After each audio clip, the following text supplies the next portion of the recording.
Soyez bénis au nom de Jésus-Christ. Shalom à tous, shalom à tous, shalom à tous. Je suis le prophète Jean Guéa de la mission divine d'amour. Et ce soir, nous allons partager un passage encore, c'est une formation des disciples. Et nous sommes en train de voir les profondeurs de la parole, de la connaissance. La Bible dit que mon peuple périt par manque de connaissance. Il n'a pas dit que le peuple périt par manque de prière. Il dit la connaissance. Donc, c'est sur la connaissance que tu vas t'appuyer pour faire tes prières. Alléluia. Et nous sommes en train d'étudier un thème et ça sera un nouveau thème aujourd'hui. Et je veux dire aux gens que pour tous ceux qui ont des préoccupations, des sujets de prière, vous pouvez mettre sur le groupe, vous pouvez m'écrire et je vais mettre ça dans le post pour que nous tous on puisse prier pour toi. Donc, j'ai besoin des intercesseurs sur ce groupe. Et vous partez sur le post. Je vais les poster chaque fois les sujets de prière. Chaque semaine, je vais poster les sujets de prière. Donc, vous pouvez, dans vos écrits, envoyer vos sujets de prière. Je ne vais pas donner vos noms pour ne pas qu'on puisse savoir c'est qui. Mais je vais résumer les sujets de prière et je vais mettre sur le groupe pour que nous tous ensemble, nous puissions prier pour tous les sujets que je vais mettre sur le groupe. Donc, tous ceux qui vont voir des sujets de prière, commencez à prier pour ces personnes. 5 minutes, il faut prier pour la personne. Tu es en train de soutenir la personne. Tu es en train d'aider cette personne. Tu es en train de secourir cette personne. Dans tous les sujets de prière que je vais poster sur le groupe, vous tous, vous devez prier pour ces sujets. Nous sommes nous partons dans 1200 personnes. Donc, si chacun fait même 1 minute de prière pour un sujet, je crois que tous les sujets qu'on va mettre sur ce groupe-là, Dieu va nous exaucer nous tous. Alléluia. Parce que là où il y a 2 personnes seulement pour faire prière, Dieu va toujours nous exaucer. Alléluia. Donc, vous voyez sur le post, pour tous ceux qui veulent faire des offrandes, c'est le plus 225 07 59 87 91 37. Sur le prophète Jean Guéa de la mission divine d'amour. Nous avons besoin de vos soutiens, de vos offrandes pour implanter l'œuvre dans la région de Boisflé. Donc, pour tous ceux qui veulent nous soutenir, tu seras le bienvenu. Dieu va te récompenser. Dieu va te bénir dans le nom de Jésus-Christ. Alléluia.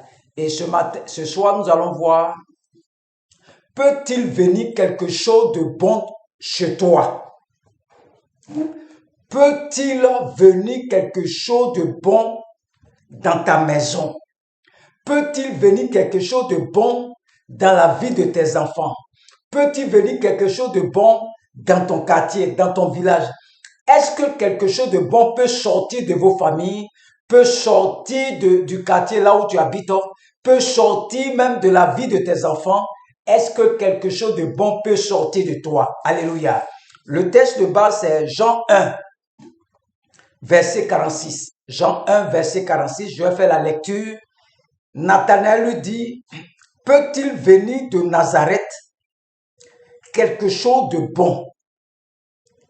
Peut-il venir de Nazareth quelque chose de bon? Philippe lui répondit, viens et vois.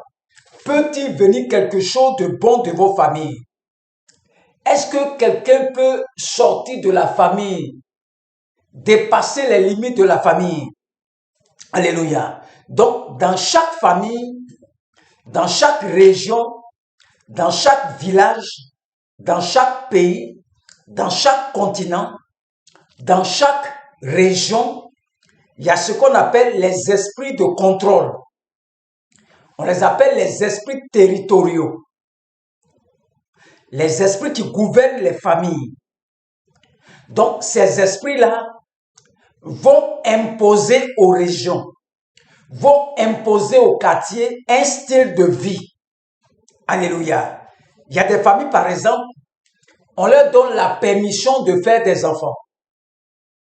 Mais personne ne travaille chez eux. Il y a des familles aussi, eux, ils ont l'argent. Mais les garçons ne font pas enfants.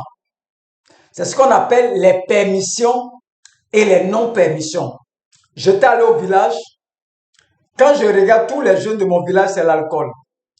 Donc, l'esprit territorial va imposer un style de vie à tous ceux qui sont dans cette région-là.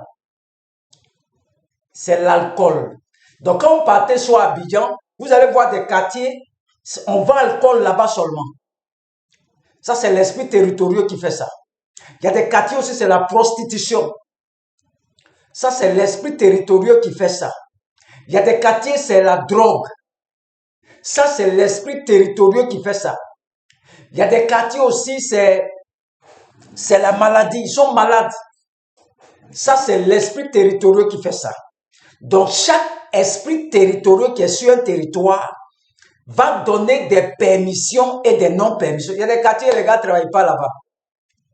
Ça, c'est l'esprit qui est dans le quartier qui fait ça. Alléluia. Il y a d'autres, il n'y a pas de mariage. Il y a la stérilité, le chômage, non-accomplissement, non-aboutissement. Tout ce que vous vivez là, vous sortez des familles.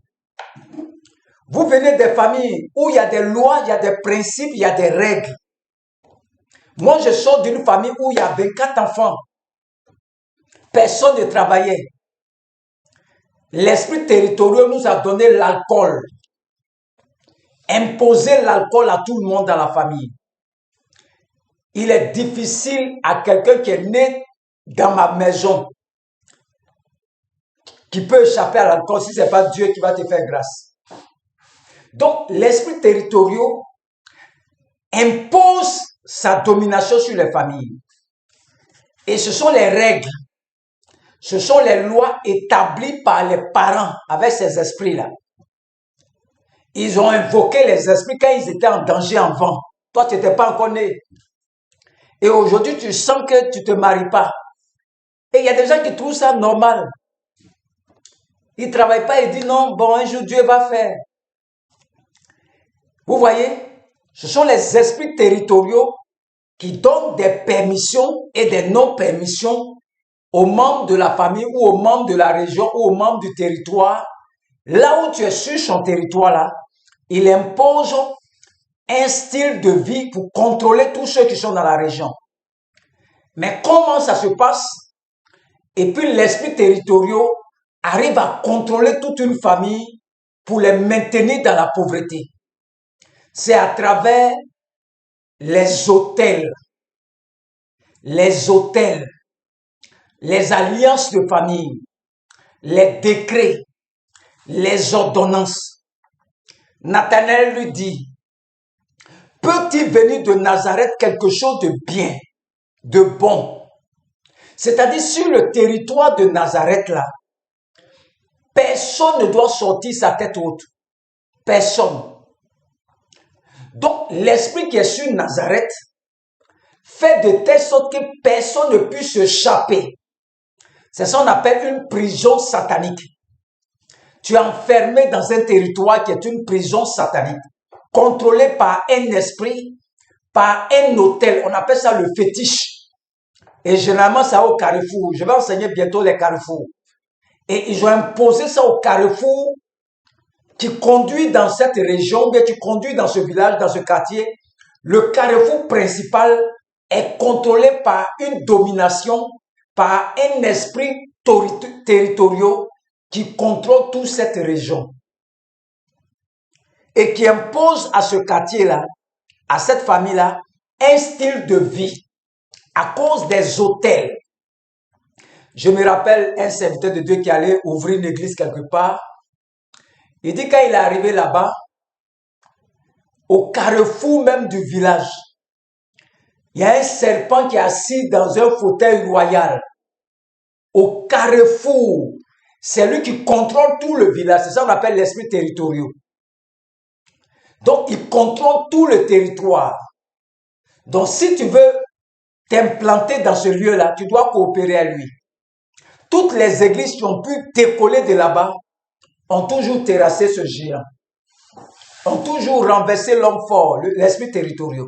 Donc, là-bas, il y a un hôtel, il y a un fétiche qui permet à l'esprit territorial de contrôler toute cette région pour vous imposer les maladies, pour vous imposer la stérilité, pour vous imposer la misère, pour vous imposer l'échec, pour vous imposer les maladies, c'est au travers des hôtels. Vous allez voir au Carrefour, on dépose des œufs. Quand vous passez là, vous dites non, ça ne nous fait rien. Ils sont chrétiens, ils ne connaissent pas ces choses-là. Vous partez, on dépose des poulets au Carrefour, des canaris. Tu dis ça ne te fait rien. Ils sont en train de contrôler le territoire. Prends possession des territoires. Et quand tu es une église, quand tu arrives là-bas, va prier au Carrefour. Les gens disent qu'il ne faut pas prier au Carrefour. Il faut aller détruire les hôtels qui contrôlent ce secteur. Sinon, ton église là, ça aura du mal à décoller. Tu vas beau prier. Parce que le territoire est contrôlé par un hôtel. Un hôtel, c'est une porte qui permet aux esprits d'interagir avec le monde physique. C'est une piste d'atterrissage. Donc, les esprits contrôlent le territoire au travers des hôtels. Quand vous arrivez au Carrefour, vous voyez des œufs, des bonnets rouges, des laits, des canaris, des calebasses. Vous dites que ça ne vous fait rien. Alléluia. Ils sont en train de contrôler le quartier. Allez au village, vous allez voir. D'autres même prennent des canaris comme ça, ils viennent casser au Carrefour et puis fuient. On ne regarde pas derrière. On leur dit toujours, quand tu déposes, ne regarde plus derrière. Continue en même temps. Vous voyez, au travers des hôtels au Carrefour pour contrôler toute une région. Je vais arriver bientôt sur les Carrefours. Il faut que tu t'abonnes. Il faut te connecter. Il faut nous soutenir. Nous avons besoin de bâtir l'œuvre. On a besoin de vos soutiens. Pour ceux qui veulent nous soutenir, mon numéro c'est le plus 225 07 59 87 91 37. On a besoin d'acheter un terrain, on a besoin d'acheter beaucoup de choses, des matériels, des caméras, plein de choses, la connexion, pour nous envoyer des connexions aussi pour qu'on puisse prêcher tous les jours. C'est parce que vous ne me voyez pas 2 jours, parce qu'il n'y a pas de connexion. Nous sommes obligés de faire avec, on n'a pas d'appareil. Alléluia. Donc, l'esprit territorial contrôle une famille au travers des hôtels. Alléluia. Et comment ça se passe? Et puis, les esprits arrivent à te contrôler. Le sang qui est en toi, là, ce n'est pas ton sang. C'est le sang de tes arrière-grands-parents. Donc, si on veut bien voir, tous tes parents là vivent en toi parce que la vie se trouve dans le sang. Eux tous qui ont vécu sur la terre, qui sont morts là, leur vie se trouve en toi. Leur péché, leur alliance, tout ce qu'ils ont fait avant, ça est dans ton sang. Il y a des gens qui ne comprennent pas. Quand il va ici, ça se ferme. Quand il va ici, ça se ferme. C'est ton sang qui fait ça. Ton sang parle. Ton sang te ferme les portes. Parce que le sang qui est en toi là, a pactisé sur un autel, à aller faire sacrifice, à manger aussi. Donc c'est rentré dans ton sang. Ça contrôle ton ADN. Donc c'est comme si dans ton sang là, il y a un hôtel de pauvreté, un hôtel de maladie, d'échec, de misère, de sérénité. Tout se trouve dans ton sang. Alléluia. Et tu n'arrives pas à t'en sortir. Tu ne sais pas comment faire pour sortir dedans. Alléluia. La solution, c'est quoi? Je vais donner un témoignage. Une dame, dans leur famille, personne ne travaille. Échec sur échec. L'esprit de leur famille territoriale là, leur imposait des permissions, des non-permissions, et c'est dit que personne ne doit travailler. Et l'esprit de famille contrôle cette famille au travers des hôtels qu'on appelle les fétiches.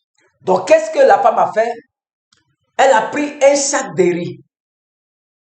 Elle a pris bidon d'huile. Et elle allait sur l'autel de l'église. Elle allait dire au pasteur, à la maman pasteur, je suis venu expérimenter la bonté de Dieu. Mes frères ne travaillent pas. Seigneur, interviens. Quand elle a déposé le riz, elle a déposé l'huile. Son frère est devenu corps habillé. Sa soeur est devenue déléguée médicale. Eux-mêmes ne sont même pas au courant du sacrifice que leur soeur a fait ici. Ils ne sont pas au courant. Alléluia. Les histoires d'hôtels, les histoires de pauvreté, d'échec, de misère, prends un cadeau, fais une offrande à l'autel de ton église. Va voir ton pasteur, tu dis, pasteur, chez nous on ne se marie pas. Voici un complet de pain, je viens donner à Dieu. C'est comme si tu viens bâtir l'autel. Nous, on ne fait plus ces choses. Mais je te montre un peu l'idée de la chose. Parce que ce qui te combat, c'est un autel. Donc, quand tu arrives à l'église, tu prends aussi un cadeau qui a de la valeur, n'importe quoi. Et tu viens déposer ça sur l'autel. Pour dire, je vais expérimenter la bonté de Dieu. J'étais dans une église ce soir-là, j'étais allé prêcher ce soir dans une église. Ils sont en pleine construction.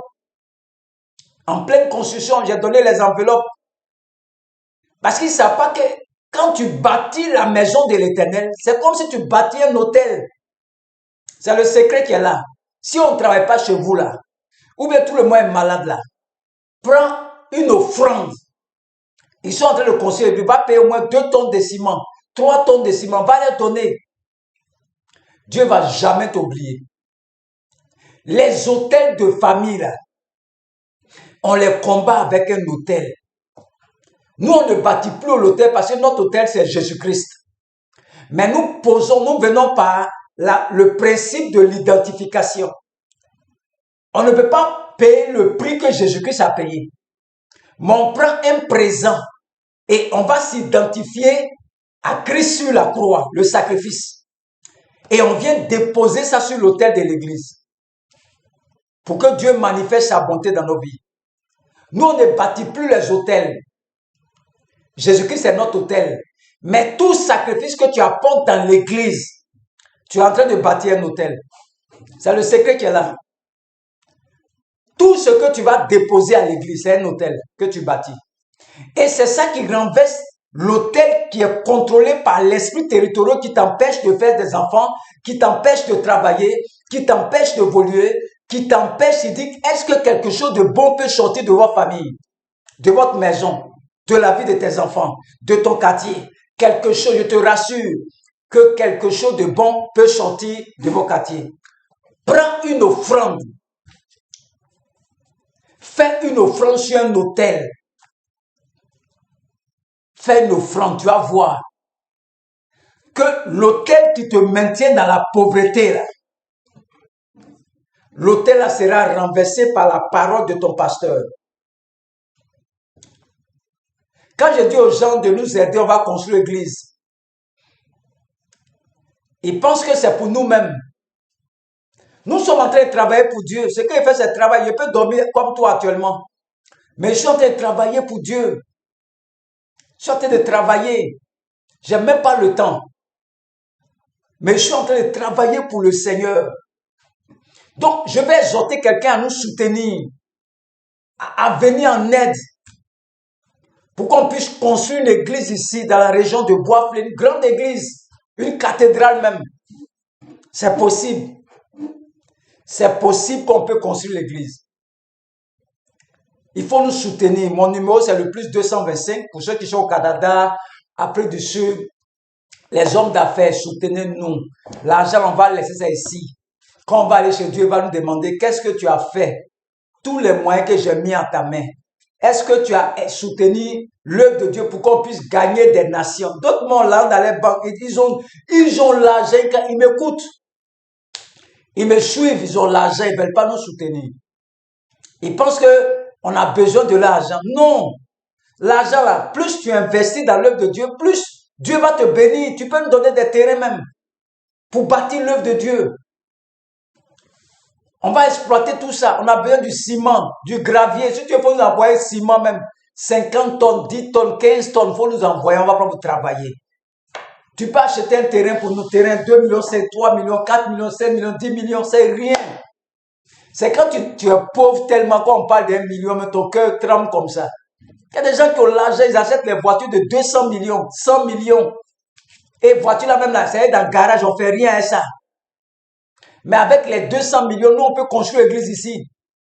Et on va gagner tout ce secteur-là à Christ. Il faut nous soutenir, il faut nous soutenir, il faut nous soutenir. Renverser les hôtels là, il faut investir dans l'œuvre de Dieu. Voici le secret.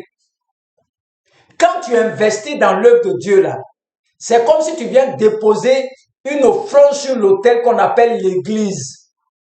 Est-ce que quelque chose de bon peut sortir de votre famille, de ta vie? C'est le secret qui est là. Tant que tu n'investis pas dans l'œuvre de Dieu, il y a des miracles que tu ne vas pas voir. Tant que tu ne bâtis pas la maison de Dieu, il y a des miracles que tu ne verras jamais dans ta vie. Il faut prier comme tu veux. C'est l'œuvre de Dieu. Et Dieu t'a béni pour que tu puisses nous soutenir. Déjà, j'ai lancé l'appel depuis décembre. Les gens ne nous ont pas appelés pour nous soutenir, pour qu'on puisse avoir un terrain. Les terrains, si c'est 2 millions, 5, 3 millions, 6 millions. Si tu as 6 millions, envoie-nous, on va acheter un terrain, on va te présenter le terrain même. Moi, je ne suis pas un arnaqueur. Je suis sur les réseaux. Je te dis, je suis à Boisfleur, même si tu veux te montrer ma maison. Même si tu veux te donner mon compte bancaire même. Mon numéro c'est Wave, c'est Orange Money, soutenez-nous. Pour qu'on puisse avoir ce terrain-là. Il y a longtemps qu'on a lancé l'appel. Normalement, on devait avoir le terrain maintenant. Il y a des gens qui ont l'argent, tellement l'argent. Soutenez-nous, on va faire de grands shows ici dans la région de Boisfleur. Vous allez voir des grands prédicateurs vont sortir de cette région. On va former ces prédicateurs. Il y a beaucoup même qui me suivent, des hommes de Dieu sont beaucoup sur le groupe. Ils savent que tout ce que je dis là, c'est la vérité. Les hôtels, on les renverse en posant des actions dans l'église de Dieu aussi. Quand tes parents partaient sur l'hôtel, ils posaient des actions. Quand Jésus-Christ est venu, il a posé des actions. Il n'a pas parlé seulement, il allait mourir à la croix en sacrifice. Et puis, il nous a sauvés. Donc, nous ne pouvons pas payer le prix de Jésus-Christ. Nous ne venons pas pour combattre la croix de Jésus. Non. Mais sur la terre, le sang qui est en toi, le corps qui est en toi là, appartient à la terre. La terre a ses principes aussi. Et nous devons t'enseigner les principes de la terre. Il faut investir dans l'œuvre de Dieu. C'est le secret qui est là. Quand on dit à construction d'église, il faut investir dedans. Tu vas renverser des situations dans ta vie, des hôtels. On bâtit des hôtels. C'est le secret. Offre des chaises à une église, du ciment. Tu peux acheter les chaises, la chaise, tu peux faire la peinture de l'église. Tu es en train de bâtir un hôtel qui va renverser l'hôtel de tes parents. Ils vont dire, mais comment toi tu as fait, puis tu es sorti du lot? On dit dans une famille, personne ne travaille, tu es des alcooliques. Mais comment toi tu as fait, puis tu travailles et que tout cela? Mais c'est parce que tu as posé une action qui a renversé l'autel, qui t'avait imposé un style de vie, et Dieu renverse l'autel, puis Dieu te bénit. J'attends au moins des personnes qui vont nous acheter des terrains à Boisfleur, qui vont nous offrir des terrains dans la région de Boisfleur. Ça dépend dans quelle région il faut nous offrir, on va aller bâtir l'œuvre de Dieu. On va bâtir l'œuvre de Dieu. Tu es en France, tu n'as pas les moyens. Tu ne peux pas évangéliser, mais tu as les moyens. Il faut nous soutenir. Il faut nous aider. Demain, tu vas voir peut-être une chaîne de télévision, une grande église. Tu vas dire, hé, ceux-là, tant que l'église va vivre là, tant qu'on va prier dans l'église, mais Dieu ne va jamais t'oublier, toi et puis tes enfants. Il ne va jamais t'oublier. Jamais, jamais, jamais, jamais, jamais. Quelque chose de bon peut sortir de votre maison. Quelque chose de bon peut sortir de ton quartier. Quelque chose de bon peut sortir de ta région. Quelque chose de bon peut sortir de ton pays. Quelque chose de bon. Si tu bâtis la maison de Dieu, quelque chose de bon va sortir dans ta vie. Que Dieu te bénisse. J'ai mis des sujets de prière, j'ai posté 2 sujets de prière. Nous devons prier pour la sœur Fatoumata et le frère Moïse. Nous devons les soutenir. Moi, je connais déjà les sujets. Vous les soutenez en prière. Priez pour eux chaudement. J'ai mis ça sur le poste. 2 personnes. Au fur et à mesure, envoyez vos sujets de prière. On va commencer à mettre ça sur le poste. Et les gens vont commencer à prier pour les intercesseurs sont sur ce groupe. Ils vont commencer à prier pour ces personnes. Vous allez voir, moi, les sujets sont résolus. Si tout le monde prie 2 minutes, vous voyez, j'ai plus de 50 000 personnes qui me suivent. Si les 50 000 là prient pour ton sujet, il y a longtemps c'est résolu. 25 000 personnes. S'ils ont prié pour toi seulement, on dit pendant que toute l'église priait pour Pierre, Dieu a fait descendre un ange à la prison de Pierre. C'est comme ça. Si nous tous on prie pour les deux sujets ce soir-là, vous allez voir demain, ils vont appeler pour rendre témoignage que Dieu les a visités. Le problème est résolu. Alléluia. Que Dieu vous bénisse. Au nom de Jésus-Christ. Amen.